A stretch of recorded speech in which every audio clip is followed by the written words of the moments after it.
ever dreamed of running your own business, uncapped income, the ability to work anywhere you want, with whoever you want? Yeah, that's exactly why I started mine. But after 5 years of running my own business, reality hits. It's not all sunshine and rainbows. I actually work way more than my old 9-to-5 job. I'm stressed about finding clients and wondering where all my money's going. Sound familiar? So to save you from all these headaches, I'm going to share with you my 9 non-negotiable business rules I wish I knew in my 30s that transform my business and my life. This is going to save you a lot of money from consultation fees. And if you're serious about building a business that you actually love without burning out, this video is for you. Let's go. Rule number 1, you have to build a business that fits your lifestyle. The first thing you got to do is define what is your ideal life. Then the business that you're trying to create should complement that lifestyle. It shouldn't be the other way around. You shouldn't build a business and then your lifestyle should accommodate to the business. That means you just got yourself another job, probably a worse job. It starts with what's your ideal lifestyle, right? I'm a father of 2. I want to work at home so I can see my kids whenever I want. I don't like to commute. I don't like to start my car and drive in traffic. I only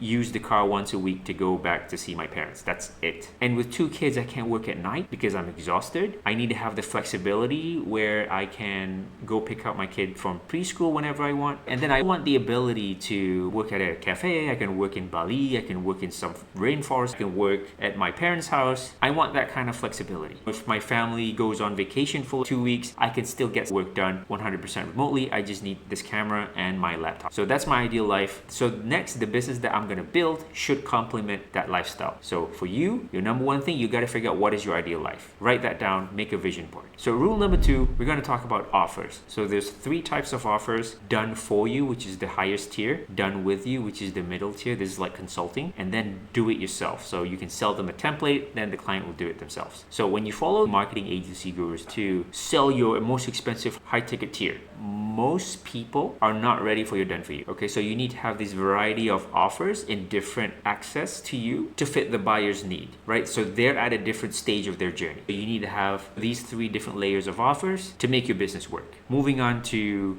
rule number 3, which is related to rule number 2. Once you have these 3 layers of offers, you need to start selling people something cheap first. Ideally, something less than $100. So doing business, and we're going to take the analogy of dating, the similarities are quite uncanny. If you meet somebody new and then ask them to buy your most expensive done for you, that's like you just met somebody and then immediately you ask them to marry you. Does that happen? Maybe, very rarely, but it does happen. So you got to start with selling something cheap first. When you want to find a life partner, what do you got to do? Maybe you want to offer them something low effort for free to gauge their interest. So that could be like, hey, could I buy you a drink? Or, hey, would you like some coffee? So that could be your opt-in page, your lead magnet. Then once they accepted that, chances are they're going to say yes to something else next. So maybe you can like, hey, I really enjoyed our time. Would you like to hang out more at this cafe that just opened up? So that could be your tripwire. Then you ascend the relationship further and further into your most highest ticket offer, which is for them to date you or marry you or whatever it is in the dating analogy. So the similarities for business and dating is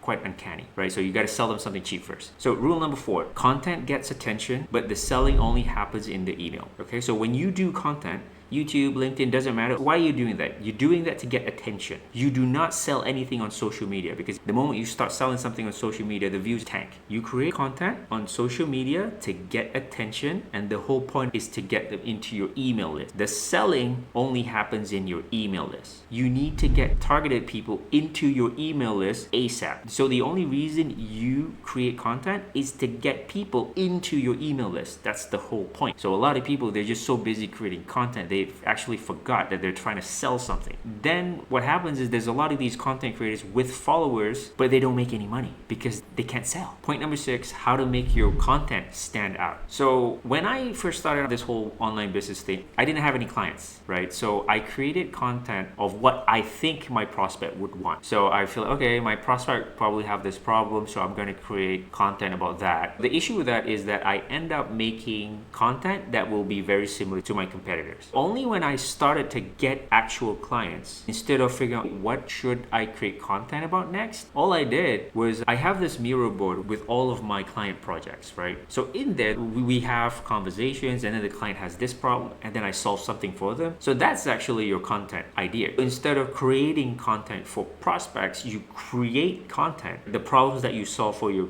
existing clients. The new prospect who sees this, hey, I want that solution too, they're gonna become your client. That's how it works. Your current client's gonna be happy, and it will also attract new clients. How awesome is that? And it would also make you unique, because the problem that you're solving is something that you've done specifically for this particular client. Nobody else has that exact same experience. So that's how you make your content unique. So point number 7, where should you be online to get clients? And I've tried everything. I have 12,000 followers on X. I have 10,000 on TikTok, a couple on YouTube. Here's what really works. LinkedIn and YouTube, both of these are the place to be in 2025 and beyond. I've neglected LinkedIn for the longest time, but now I realize it's the place to be, because all of the CEOs, your prospect, if you're doing a client service business, they all hang out in LinkedIn. So you engage with people there, you create content there, they're gonna check you out. Then they see that you also have a YouTube channel where you solve client problems. Game, set, match. So the combination of these two, super powerful. Point number 8, all sales come from a conversation. I know how to get clients from YouTube. I did content, and then they book a call with me, and then they already pre-sold with me because they watch all my videos. So on the sales call, it's very easy to close. So what I've been lacking is I didn't do any outreach. I have a crippling fear, even until today, to do outreach, because I have fear of rejection. I'm so used to people coming to me from inbound, so I have this ego that I don't want to get rejected. As a business owner, you do need to do content. That's non-negotiable. The other non-negotiable is that you need to have conversations online, and you're not supposed to be pitching 24/7. You're supposed to just be a normal person. LinkedIn is like this big social club, so you go in there, introduce yourself, make friends, right? You don't pitch right away. Just be a normal person. You do not need a script. You do not need any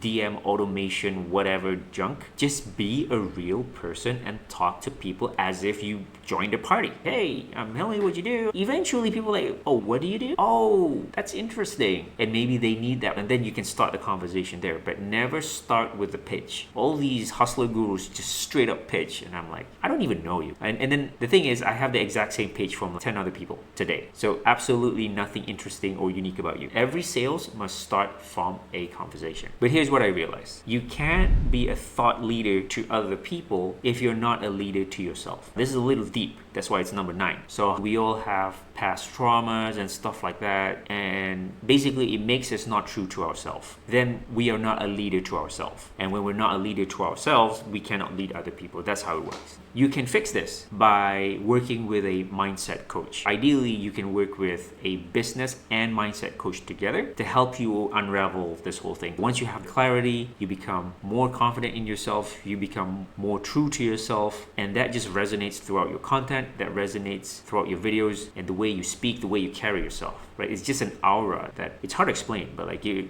got to go through this. It's called mindset coaching. So there you go. Those are the 9 non-negotiable business rules I'm trying to implement in 2025 and beyond, so I can build a successful business my way. Because of these 9 business rules, I made a huge switch recently. I quit my Done For You agency, and the real reason why I quit and what I'm going to do next is connected to these 9 rules. But if you want to know the full story, watch this video next. And trust me, you don't want to miss this, especially if you are at a crossroad in your business too. See you in the next video. My name is Helmy.